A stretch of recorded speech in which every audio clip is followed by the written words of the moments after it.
Why did you go so much more single high in the second half when it seemed like your two high was working pretty well in the first, no? That was working well, or you talking about the last game? Last game? Oh, I mean, I can't remember. I mean, probably the flow of the game, just, whether we were single high and then move to one high or two high, whatever it may be. But, just normally just mix it up, just try to mix it up during the game, just based on what we think is best. Your pressure rate was really low in that game. How much of that was what you guys were trying to do, and how much was it just not getting there? And just talking in terms of bringing people, or are you talking about or pressure getting to the quarterback? You're saying? Well, I'm asking you, did no, I'm trying to distinguish. I'm asking you. Oh, in terms of what went into what do you look at that and say? Okay, here's why. Well, I mean, each week, when I'm looking at Dallas right now, one of the best offenses obviously in the league right now. You try to figure out, okay, who are you going to try to take away and how you're going to try to take away or limit what they do. So the quarterback's obviously good. They got a good back. They got a good offensive line. They got good skill people. So any game plan we're trying to work and try to manipulate, obviously you want to get more pressure here. You want to get more pressure there, whether it's 4 or bring guys.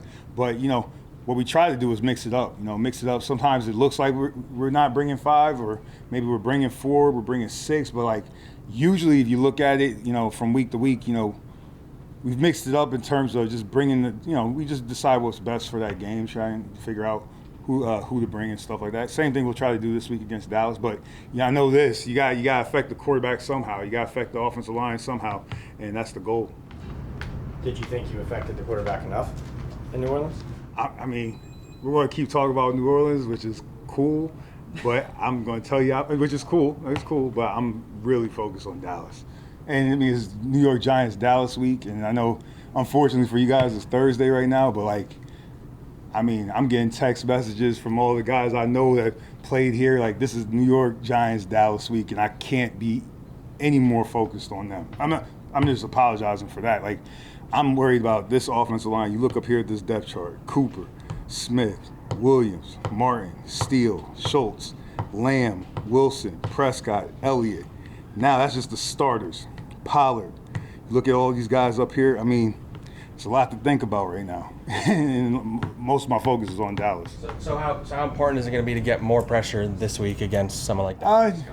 I just think we got to do whatever is necessary to affect Prescott this week. I think, again, whether you want to compare it to last week or the 2 weeks before or the year before, we're going to try to do what's best for the game plan for this week, and hopefully it's enough to win the game. So, God, you kind of hinted at it a little bit.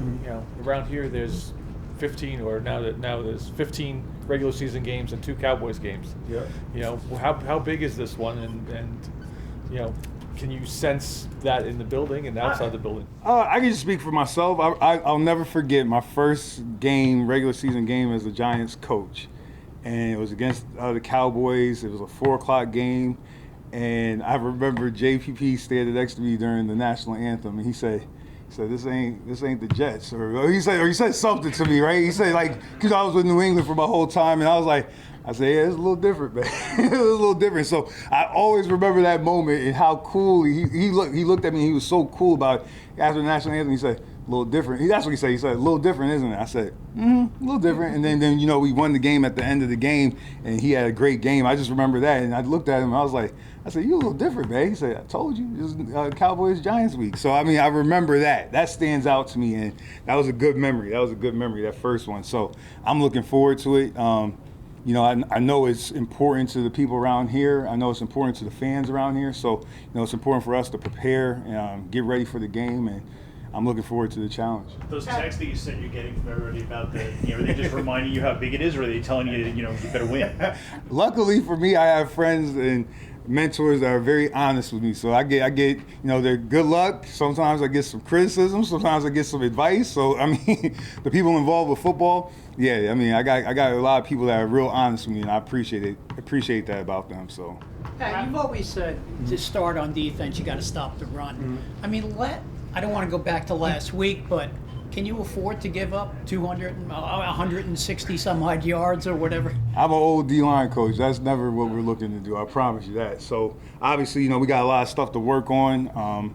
That's what we're going to work on today out there on the practice field. We got pads on today. Going to work on that. So, It's about, getting off of blocks, getting a good edge and stuff like that. So, like, no, you can't afford to do that. And, you can't make a living doing that. Let's do it that way. So we got to do a better job stopping the run. Does Julian just go in for Peppers if he can't play, or how You got to talk to Joe about all that stuff. Again, the injury thing, I don't really get into that. But, like, in terms of the people, we got so many guys out on the field working that are interchangeable at the different spots. So, I can't give you any idea on that right now. This is really our first day of really getting after it today. So, Pat, is it so far ago? I mean, you just went back to 2016, but last year in Dallas, the way that game ended, I remember back then your guys felt like you gave one away. Mm-hmm. Do you have to remind your guys about what happened there, or is it still fresh in there? You definitely watched that game. I mean, you see the ebb and flow of the game. I think it was 17-3. Then they get the ball, and you really saw, like, again, I know Coach McCarthy from my time at Green Bay, and you really saw him like, okay, let's get the ball to Zeke. Like, and then that drive, like, he bust, like, we had the formation leverage, but then, like, he snuck through for about 8 yards, and that really got them going. And all of a sudden it's 17-10. Then I think they made a play on deep, like, however the flow of the game went. And that's, so to me, like, when you get back to the question about the run game, this team, they go as the offensive line and the running back go. I get all the skill guys and stuff like that, but the challenge is up front. So, yeah, that game's a great game to go back to and learn lessons from, because once they got the run game going, that's when they were able to get back into the game, and then they eventually ended up winning the game. How do you slow down Cooper and Lamb? How you slow them down?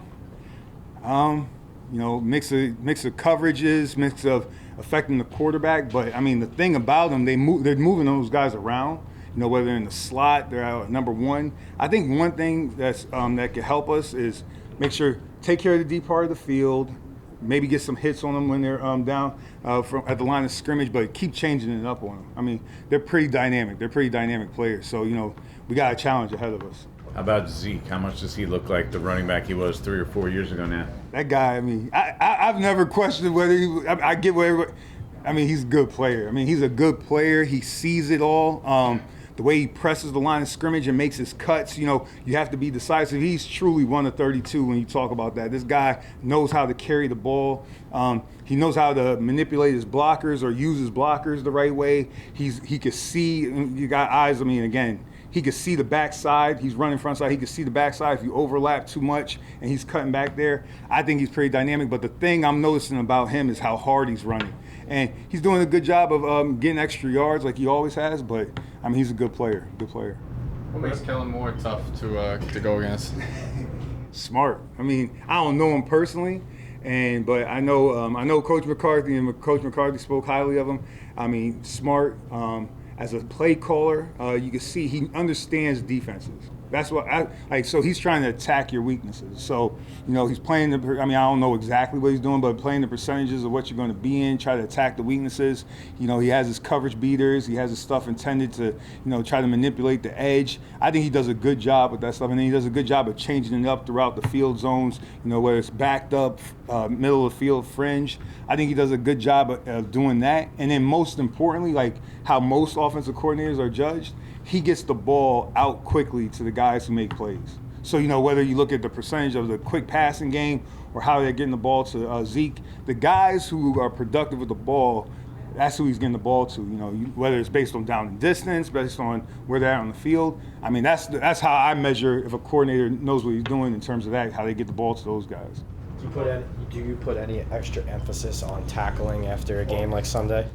I think you put extra emphasis on tackling because of the level of skill guys they have here, like Cooper, Zeke, all these guys. Even Dak, they're all tough to tackle. So you got to put an emphasis on that.